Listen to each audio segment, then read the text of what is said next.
Here's the hard thing about turning stressed out overachievers into secure high performers.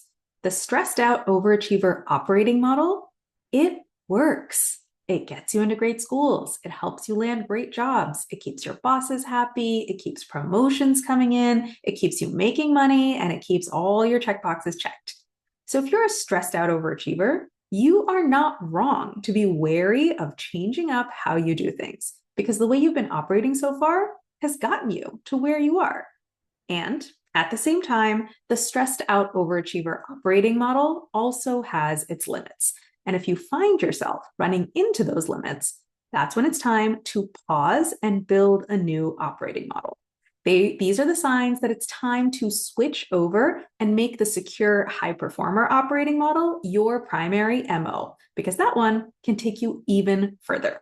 So here are 3 signs that you're hitting the limits of the stressed out overachiever operating model.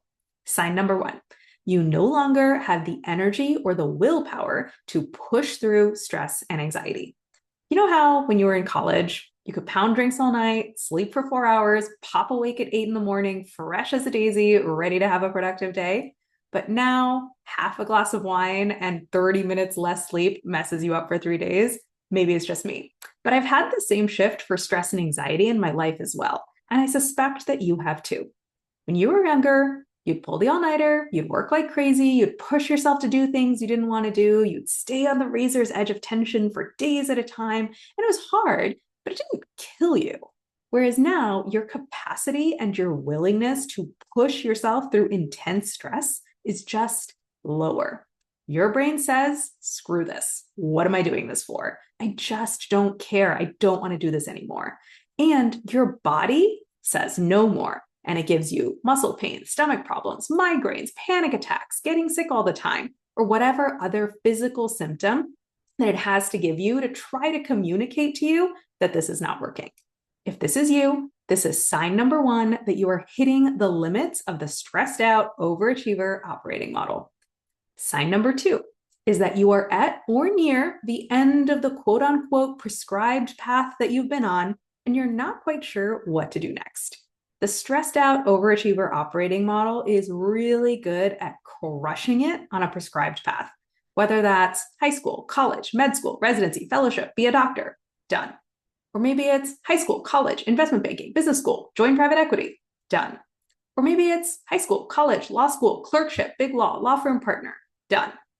Even though these paths are really hard, there is so much comfort and security in feeling like you're on the right track and knowing exactly what you're supposed to do next. But here's the thing about these prescribed paths.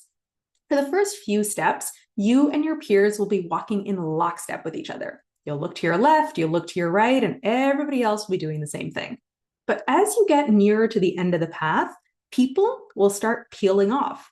They'll step off the path to do something else. And some of those things will actually look pretty interesting or pretty cool. And you'll be like, wait, is everyone not doing this anymore? Could I do something else? And even if you stay and get to the very end of your prescribed path, you're going to hit that end in your 30s, maybe latest in your 40s. So you'll still have another 20 to 30 years of your career in front of you. So either way, that prescribed path is going to fragment below your feet. And suddenly, you'll have to decide what to do next with no one to be accountable to except yourself. And the stressed out overachiever operating model isn't as good at figuring that out. So if you are at or near the end of the so-called prescribed path and you're not sure what to do next, that is sign number 2 that you are hitting the limits of the stressed out overachiever operating model. Sign number 3 is that you know what you'd like to do next, but you feel stuck because there's no clear roadmap for how to get there. Stressed out overachiever operating model does really well with a roadmap. If you give it a super clearly marked roadmap like this one, and if you're listening on the podcast, come see the video, you'll see the image that's floating next to me. If you're given a roadmap like this one, the stressed out overachiever operating model does so well hitting every single green square and avoiding every single gray square. But what happens when you give that operating model this roadmap and you tell it, hey, the start is clear, the stop is clear, but the path in between, it's not clear. And the only way to figure out if a square is green or gray is to step on the square. So chances are you're going to have to step on 25 gray squares in order to find the 11 green ones that get you to the end. Stressed out overachiever operating model is not well equipped for this unmarked roadmap. It hates failure, it hates being off track, it hates being told that the square it just stepped on is gray and not green, and so it gets hesitant and fearful, and it takes no steps at all. So if you know what you'd like to do next, if you know what your stop square looks like, but you feel stuck because there's no roadmap to get there, if you know your start, you know your stop, but you find yourself not moving because all the squares in between are gray with question marks, that is sign number 3 that you are hitting the limits of the stressed out overachiever operating model. So if you are experiencing one or multiple of these signs, it's easy to think that you've hit your limits overall as a human being, but you haven't. You've only hit the limits of your current operating model. And don't worry, because there's a way better one out there. The secure high performer operating model can smash through all of these things. It can remain calm and grounded and in control, even in the face of stressful situations. It can develop clarity and vision and focus, even in the face of infinite options.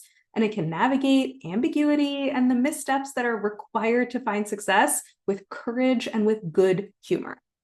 Now, you already know all of this because you have used this operating model before. We don't need to build your secure high performer operating model from scratch. We just need to make it more robust, expand its reach in your life, and help you access it even when it doesn't feel intuitive. And that is what we do in coaching. I have been doing consult calls all this week, all last week, all at the end of the last year, helping people make their step-by-step plans to do exactly this. So come talk to me and let's get this done for you as well. The link to book a free consult call is above.